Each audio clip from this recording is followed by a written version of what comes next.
Eclipse here versus Dakpo. Eclipse just took out another Diddy Kong and Lightning Cam to get here. This is now in losers finals, a best 3 out of 5 set. Yeah, man, gotta run the gauntlet like you were saying. He almost set up the infinite. Yeah, the edge of the platform wasn't gonna work. The pyramid scheme, as Dakpo dislikes to hear it called. As I call it, the Chiquita cheese. I just call it the infinite because that's what it is. I don't know what all of these jokes are. I'm confused about what Chiquita cheese means. Look, man, I'll explain. Oh, Chiquita's a brand of banana. Look, I'll explain this later. Okay. We got more important things to talk about, like how Dakpo already has Eclipse on the verge of losing his first stock. Well, nice spacing to get the forward momentum of the fair to connect, but not land on the banana afterwards, and now it's in his hand. He has time to play with it. Oh, okay, so there we go. Eclipse, I think, tried to catch the banana out of the air, and Dakpo covered. That's a ballsy recovery. I'm amazed he was able to make it back. He does eventually fall prey to the monkey flip, but he's a back and center. Dakpo's got the 4-cam tag. That's beautiful. I was about to say, that is adorable. I got a nice zoom in on it because he got that nice up tilt to take that stock. Doing a really good job of covering right where Eclipse would want to come down. He had him in such a scramble disadvantage for so long that eventually he was like, look, just put me on the ground, please. And Dakpo said, all right, bet. Dakpo was sitting in shields. He saw the shuriken charge, and he just sat there and held it. We saw that Cam actually had a really good adaptation to punish that. I wonder if Dakpo will develop one.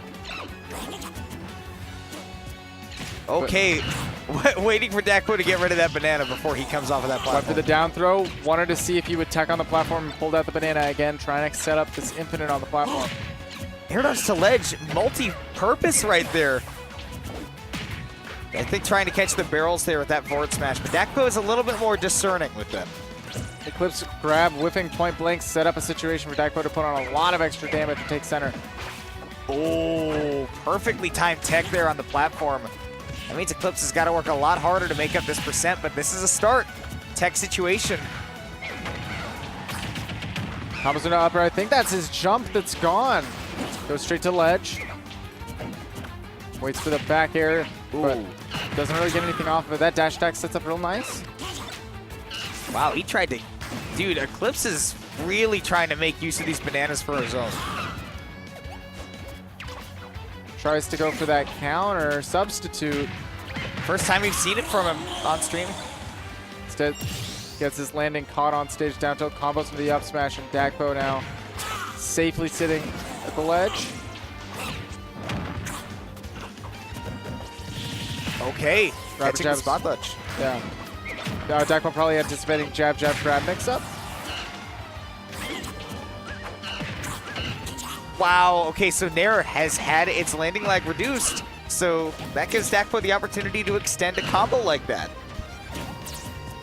And now, once again, man, setting up this banana at the ledge, and Eclipse is getting so distracted by it. Man, I feel like Eclipse needs to do a little bit more like he did with Lightning Cam and just figure out when he just needs to ignore the banana and say, okay, that's just the floor's lava right there. Go dash attack. Doesn't quite combo into up air. Too much rage, I think. Man, Eclipse is really looking for a way to get the stock, but once he's getting to these percents, it's harder to find those confirms. Back air, still techable. That's a late tech window, man. I thought that would probably... Oh my god. Dakpo looks so satisfied. He's like, yes. He practiced so much to use those barrels post-mortem, and boy did it pay off. It paid off for sure, man. Nets him a stock there. Nets in the game. Goes up 1-0. Man, losers finals. You're starting to cook with gas here.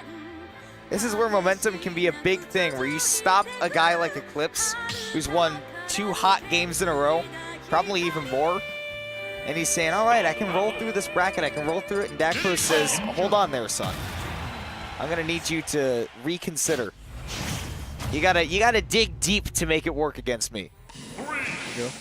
Game 2 is going on Smashville. We have established that this is a rematch between Eclipse and Dakpo. Dakpo won in the winner's bracket earlier.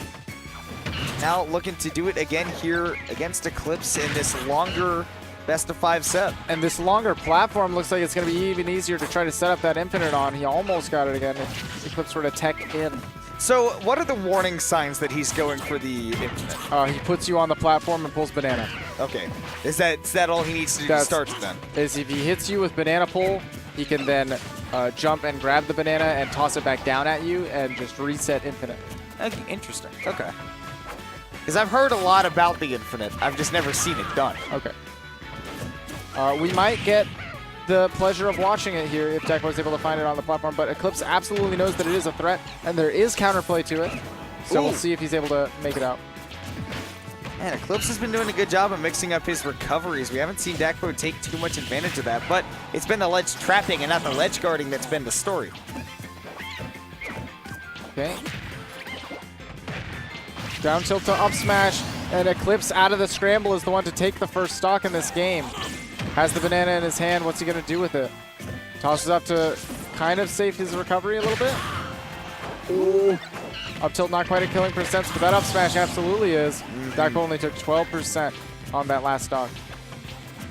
Good way to keep it close, man. You're looking for a little bit of extra credit if you're there to take that first stock and start rolling that momentum back after a game 1 loss. But, man, you know that Dakpo, he finds a way to tighten the screws, man. Level it up when he's got to. Oh, but tighten up the screws is Eclipse, finding hit after hit.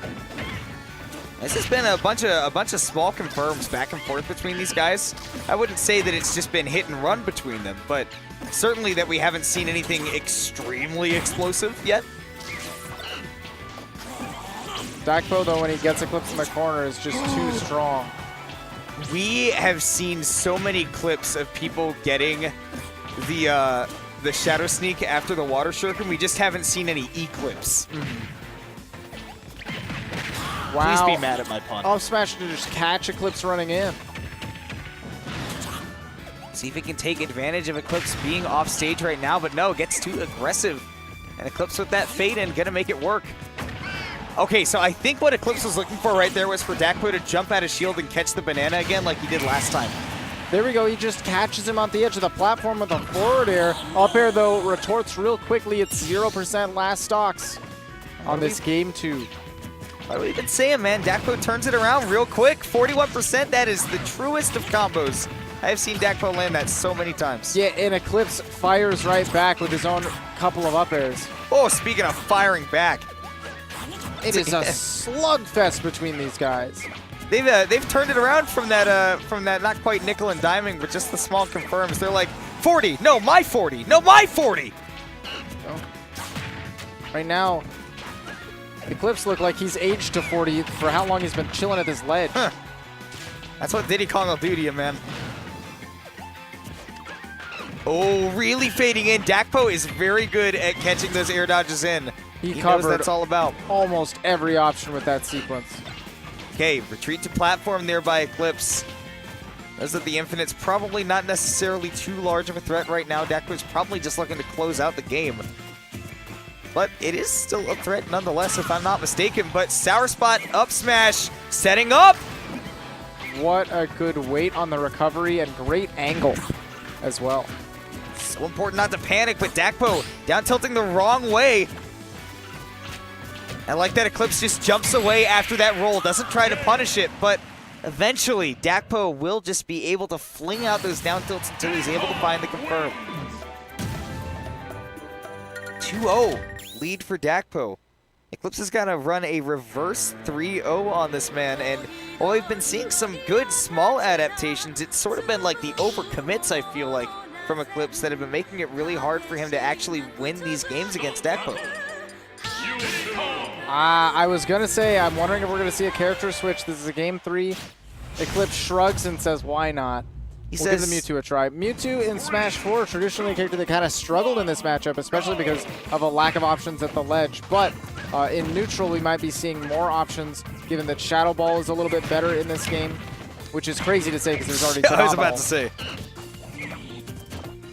Already Eclipse gets in charge. definitely has good utilization of it, but Dakpo taking advantage of that to just go on the platform. Here's the infinite. Uh-oh, this is the Chiquita cheese! It's... Oh, but he messes it up. Yeah, you have to B-reverse that banana pull So he accidentally got his monkey flip off. Diddy Kong can basically do that infinitely as long as he crosses over you and make sure that you don't fall off the platform. Continue to pull fresh banana after fresh banana until he can just kill you and finish off with smash attack. Ooh, getting a little bit of mustard on that forward smash. Or shall we say some butter? There you go. Okay, Flip. so Go ahead. no, you go ahead. I had nothing to say. I had a question to ask. Ask me. Do you feel do you I feel bad about sad. that first of all? Yeah, feel real bad. Okay. Second question. Do you feel like Eclipse is giving up a lot of stage with these Shadow Ball charges? Because I know that Dakpo is the kind of guy that takes a mile every time you give him an inch. He really does, and he's putting himself at the ledge every time, but it's something that he feels so comfortable with. I was watching his set against Nanowar where he went Mewtwo. He was willing to constantly dash back and throw Shadow Ball. He doesn't mind being at the ledge when he's able to control all that space, and once he tosses out the Shadow Ball, he can use it to bring all that space back. But there being the difference is that, you know, he's playing Mewtwo against a Diddy Kong now and not a Bayonetta, and you can see how good Diddy Kong is at stuffing out options and oppressing you when you're in the corner. He really is. Oh, this is the Dakpo that is trying to win quick. He's cheesing. That dash attack catches him trying to jump to the ledge. Big hitbox, man. Mewtwo has a lot of beefy hitboxes. Yeah, forward air, though, not quite one of them. It's actually been nerfed in its range from Smash 4. Oh my. Accidentally got the directional air dodge there. He wanted to recover. It's a common Smash 4 Mewtwo thing to jump with your air dodge to be as safe as possible on the recovery and then go for your teleport. But and make yourself tricky to see. A lot of Mewtwo players have not been able to adjust very well to jumping and neutral air dodging and then continuing the drift. All right, so that was our loser.